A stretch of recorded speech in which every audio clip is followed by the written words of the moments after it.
Hey everyone, welcome to the Active Towns channel. My name is John Simmerman, and this is a very special on-bike interview with the one and only Charlie Gandy. He is going to be talking about this concept that he has come up with, which is a cross-Texas trail in the spirit of like the Appalachian Trail or the Pacific Coast Trail.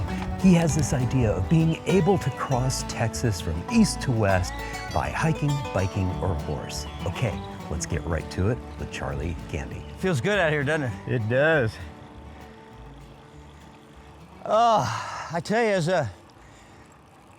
as a native Texan, I really like these back roads. Yeah. I grew up in Northeast Texas, where my dad played football with Don Meredith, and this would be a pretty swanky road out there. Yeah. From when I was a kid. You know, usually that was that sludge or something off of after refining oil, and they just dumped it onto the gravel to create a blacktop road. And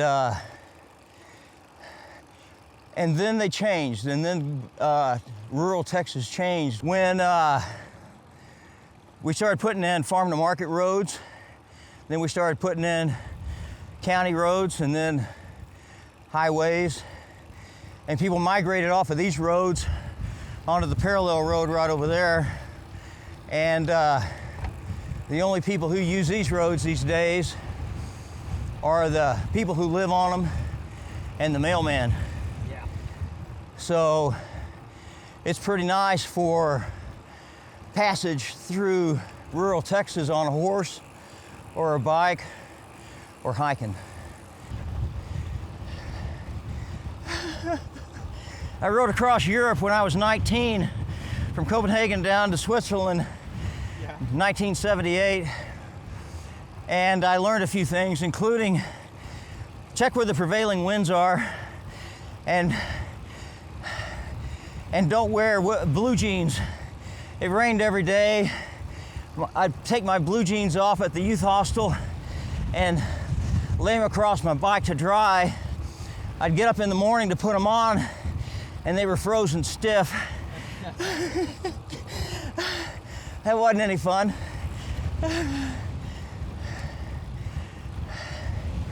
Woo! We'll take the first ride up here. I'm putting my spinnaker up, baby. Yeah. So, we've already noticed we're on a couple different types of roads, so now we're on a highway for a short stint. Yeah. Talk a little bit about that. Oh, these are the necessary connections between the back roads. And for horses, almost all of them have real wide shoulders for walking on away from traffic. And so, yeah, we don't spend much time on roads like this. We're about to get off it here. But they're necessary. Now, what I'm gonna be doing is talking to that landowner over there about running a trail straight across to cut off this little U-turn we just did. I'll talk more about that. Turn in here.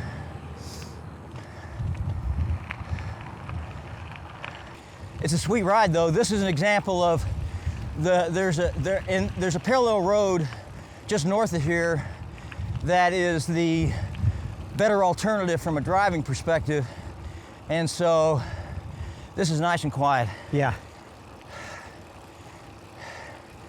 In most cases, when horses or people are hiking it, they'll either be out here because there's no traffic, or they'll be over usually on the south side because these roads tend to run, that we like to be on, tend to run east-west. Right.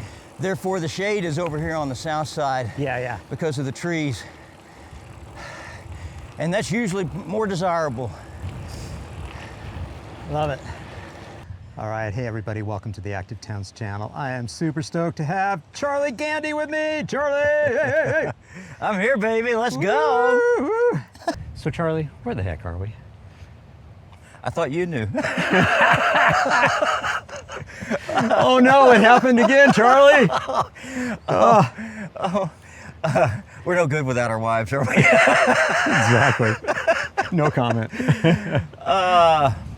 We are out between Lockhart and Martindale and San Marcos on the X-Tex, the cross-Texas trail that starts at Louisiana border and goes 1,550 miles to the Texas border with New Mexico beyond El Paso. Fantastic, fantastic. What on earth possessed you to come up with this idea? Isn't it crazy? I have, it's been called impossible, ridiculous, and stupid. Okay. It's the potpourri. That sounds like me. You know, I was hiking the Tahoe Rim Trail in Northern California last June, and I've been doing a bunch of hiking, a bunch of bike races and tours and things since I retired about a decade ago, and I just came to the realization that what was missing in my life was an Appalachian type trail or a Pacific Crest type trail across Texas, my home state. As a fifth generation Texan, I had hiked portions or all of the major trails in the US, and I thought, well, I know in my mind a route that goes from east to west across the state, through the heart, through some of the most remote parts of the state that I know people will be astounded to see. They'll be shocked that it's in Texas. It's because they've never heard of it, because most of the great parts of Texas are behind private fences. 96% of the land's privately owned. And so I could just see that. I could see the possibility of doing that. I had seen where other states had done that kind of adventure route across the state. And then I just started doing some research, and I learned that Benton McKay, when he imagined the Appalachian Trail, he started with the trails that existed and the back roads and the public land, and then started talking to private property owners about moving the trail off of the land, off the public right-of-ways where it was sometimes quite dangerous, onto private land. And so that's the model, and that's the model that the Pacific Crest Trail and all the other major trails have used, and that's the project or the process that we're deploying here in Texas. And I can tell you, having had this idea 9 months ago, we're making some progress on it, and I'm kind of proud of that. Fantastic. And we've already seen today, just kind of getting to this spot, a couple of different types of streets that we've been on. We're on these quiet country roads. This road here is like a quasi, somewhat paved, gravelly type of road. We were on a quiet country road just a little bit ago. And that's kind of the spirit of what you're trying to do is piece together whatever you can find that exists now. And then, you know, you had mentioned we might be able to negotiate with a potential landowner here and there to get some cut-throughs. Talk a little bit about that process. Well, we start with what we've got, right? And yeah, we have these ghost roads back here. There's a parallel road over there that has 1,000 cars a day. This one probably has less than 100. And so these are the routes that we're piecing together, and we're connecting them with county roads and rural state highways and such, no interstates, to make this work. And yeah, they go through ghost towns. Martindale's a ghost town, and some more progressive, interesting places. So it's telling the story of real Texas on these back roads, and that's very exciting for me. This is the part that, this is not paved Texas for the most part. This is unpaved and untamed Texas. And I know, because I have hosted a lot of people to Texas, that this is the part they've missed. This is the hidden Texas that I'm looking forward to sharing with people. They've all seen the big cities. If they really want to get a flavor of real Texas, they've got to get out on a trail such as this. Love it. All right, let's roll towards Martindale. Sounds good. Very good. All right, so now we're just rolling down this country road. You said maybe 100 vehicles per day. We've already seen one. Yeah. I doubt that we'll see another. Yeah. In our time on it. It gets nice and quiet out here. Yeah, I bet.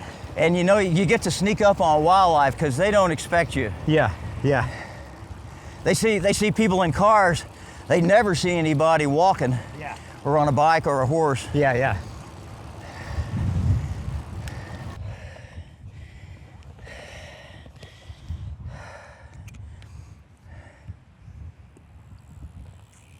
So Charlie, you said that you were groundproofing, what'd you say, the first 100 miles? What I've been doing since September is taking the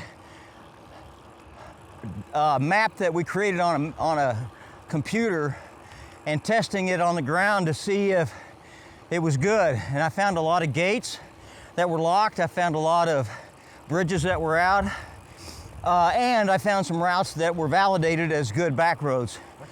And so now I'm sending people out to test different parts of it that are capable and competent to do this sort of thing. So yeah, last week we did the sweaty taste of the X-Tex, the first 100 miles from Quicksand Creek through Kirbyville, Spurger, and Woodville up to one of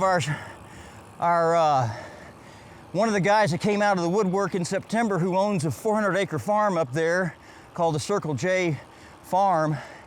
And he's all excited about being the first hiker hostel at mile 81 and then down into Livingston. So we hiked, rode bikes and horses 100 miles last week and learned a lot. And so we'll be doing more of that next fall, heading west, and we'll be inviting people to participate. Fantastic. Yeah, you mentioned a whole lot of modes there. So hiking, biking, and equestrian. Correct. Horse, hike, and bike. Horse, hike, and bike. Fantastic. And we're harvesting, instead of time, talent, and treasure, in Texas, we're harvesting brawn, brains, and bucks. Explain. It has been a hoot to, we've met our fundraising goals. We're ahead of schedule on planning. We haven't hurt anybody yet. And we're getting a lot of good publicity. We have millionaires standing by to write checks. We've got a list of about a dozen property owners that want the trail to go across their land. And I've got, now I believe it's about a half a dozen people who've expressed interest in buying land on the trail because they want to be a part of this legacy project. One couple already has. Their name is Beverly and Cobra Garland. They're horse people, and they've bought 35 acres on the route in Medina because they want to be a trailhead for hiker or for all modes, but specifically horse people out there. And so it's exciting. We got a lot of people stepping up. Yeah. Love it. Whew. I've had two good questions. One was from a outdoor rider out west. After an hour of talking to her about this project, she said, "Now, who's giving you permission to do that?"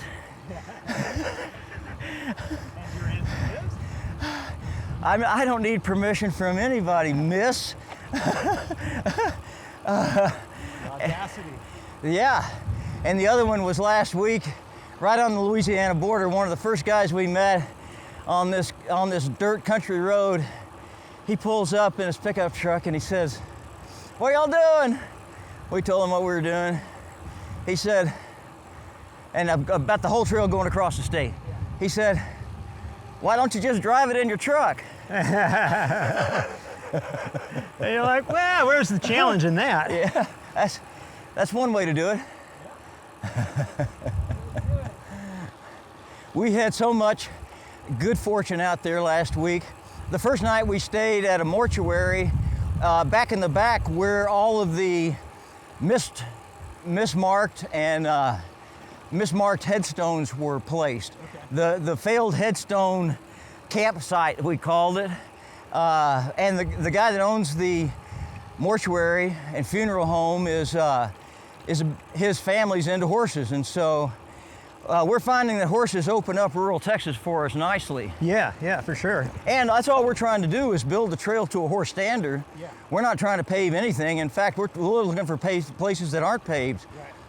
And I can tell you, not speaking for the horse people, but not only did they give us great feedback on the first 100 miles last week, we've got some great footage of them smiling wide because their horses really like to gallop on that sandy back roads out in East Texas. Right. And so you're talking about the terrain. We're going from gator-filled bayous at the Sabine River to, and it's all very sandy. There's no rocks over there. sandy and wet. That comes up pretty fast into a little more gravel and oil country. We got a supporter out there that has 188 oil wells, and he says take your trail across any of them that are along the way that you want. And so that's part of the harvesting project we got going. Yeah, I love it. I love it. So when you think about this trail and the terrain that you've got ahead of you and some of the rough work that you've done, how much of it do you suspect is going to be like bike camping and pitch your tent and camp? The majority of it. The majority, okay. So we're going to be setting up water holes about every 15 miles. And that'll be a place kind of like what we just went through back down there, where I go talk to that property owner at about the 15-mile increment and say, look, we'd love to have this place over here in the trees so that up to 10 or so people could hike or camp there at any one time. No fires, you know, such as that. You set the rules. Try to do it next to a reliable water source. Okay. Or we'll create one. We would probably try to do it off the road so it's not obvious from the road what it is. Right. So that it's on a far out map. You know about it if you're doing the trail, but you don't know about it if you're just driving down the road. Right. And so that's part of the stealth and security that we're doing. And so and then there's RV campsites, motels, and campgrounds all along the road. And we're going through or beside 17 state parks along the way. So those are additional options. But then informally, there's a lot of places to camp in open forest in the east and woods in the west that are not fenced, and as long as you're not setting up a fireplace and creating a hazard, most people don't care about you pulling over and spending the night. At least that's been my experience. And so I don't call that camping, actually. I just call that taking an overnight break. Right. And that's a whole different frame of mind.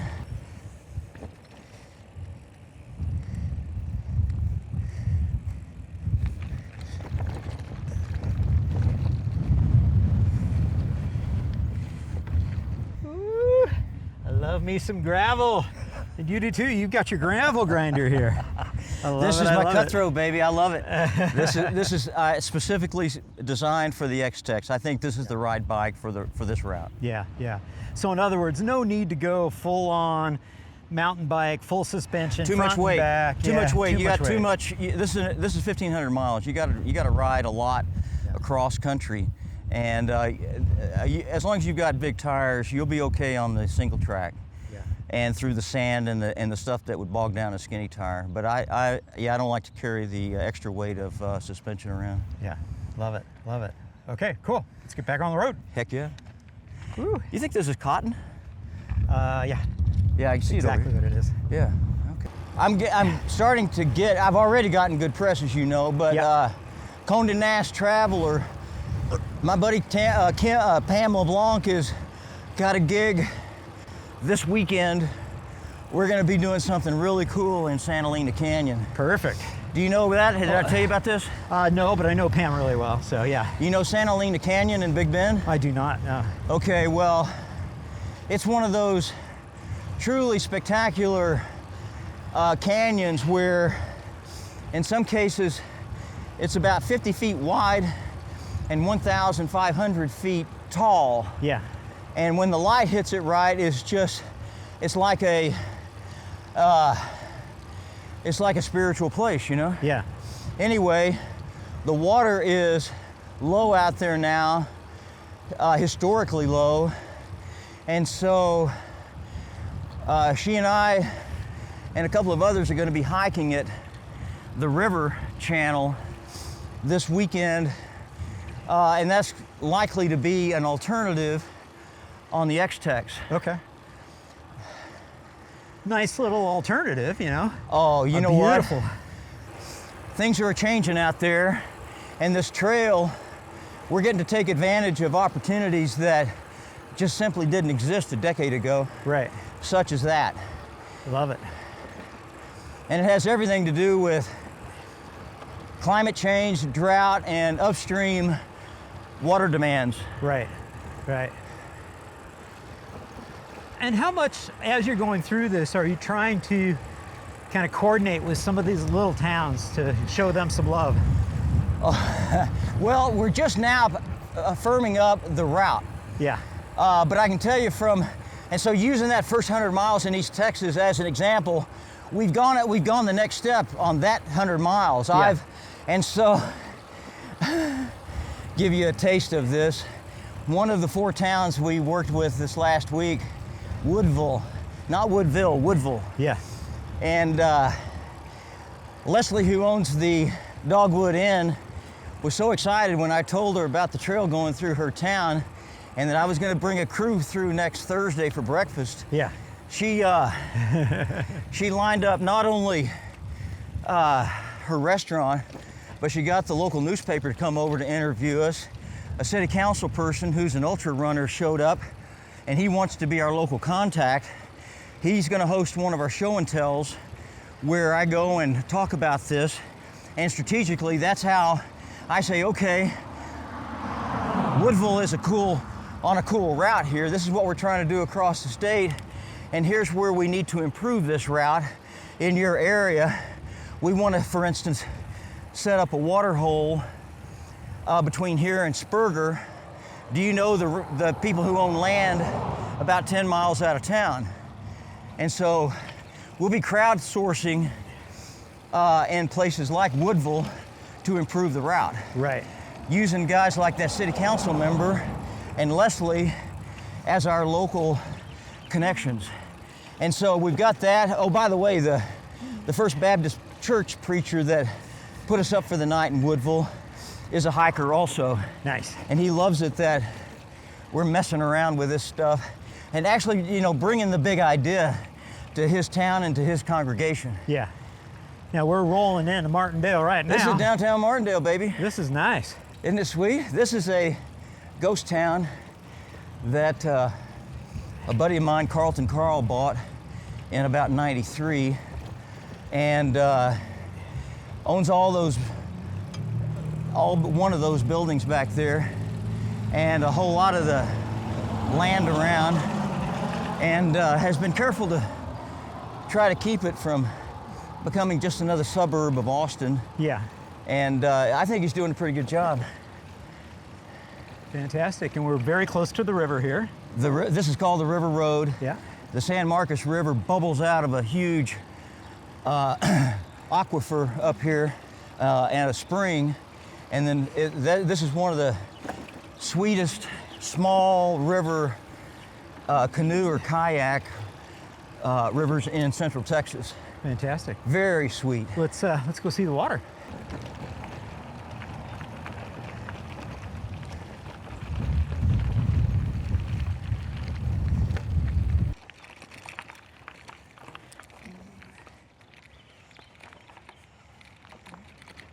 How about that?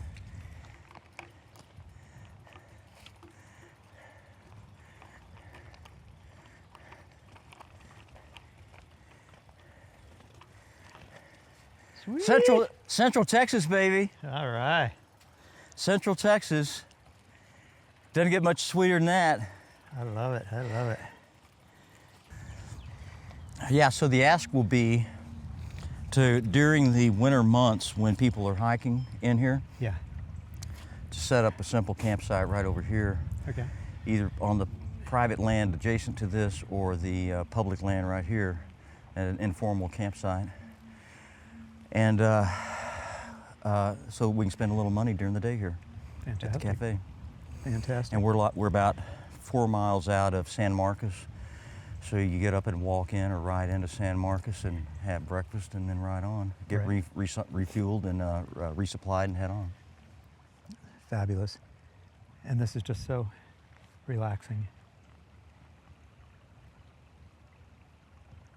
You just hear the babbling of the river there. So nice.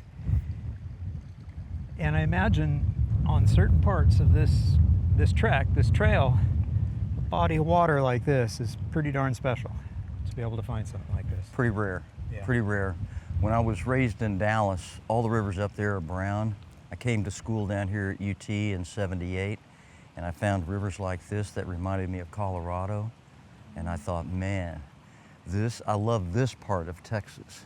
Yeah. And this is what I like sharing with people, because this is so far from the stereotype of the typical Texas experience that I know it brings joy to people. It brings happiness to find stuff like this and to share it, the same thing. So when you look at this project and the massive challenge ahead of you, what do you need, Charlie? What do you need from the audience?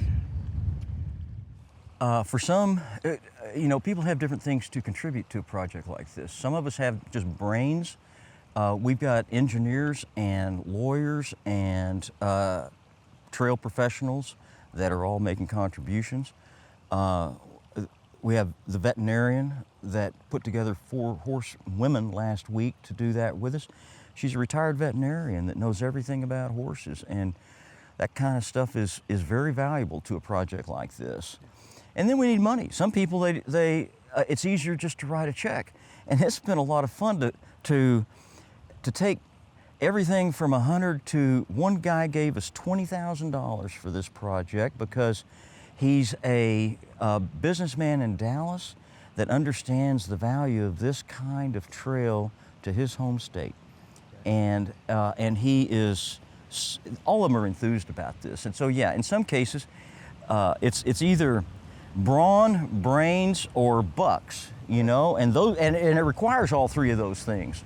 And our cup runneth over at this point. It's so exciting to have so many people showing up saying, how can I help? So some people are going to be making big checks for legacy gifts to the overall project.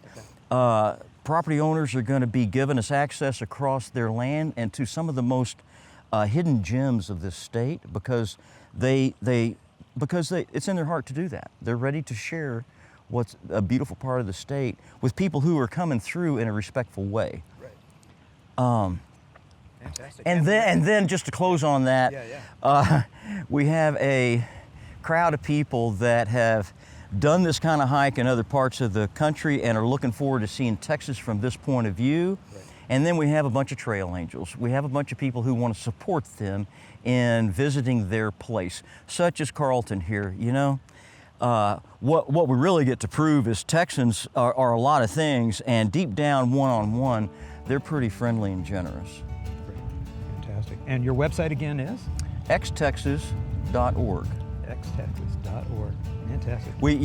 Please join us. Come see what we're about and make a contribution. Very good. Charlie Gandy. Thank you, John. Thank you. Thank you so much. This Woo-hoo. is fun. All right. Up top here. Yeah, baby. Boom.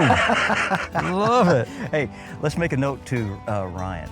Ryan, hey, buddy, where are you? We have created, look at this. You and me, baby, nude, right out here. This trail is for you. I want to come out here and show you the really special parts of this and not waste your time with the skanky parts. We've got this trail, it starts over here at Sweet and over here is Skanky, and I'm gonna show you the sweet spots if you show up over here, all right? Come see me, baby. X-Tex. Nice.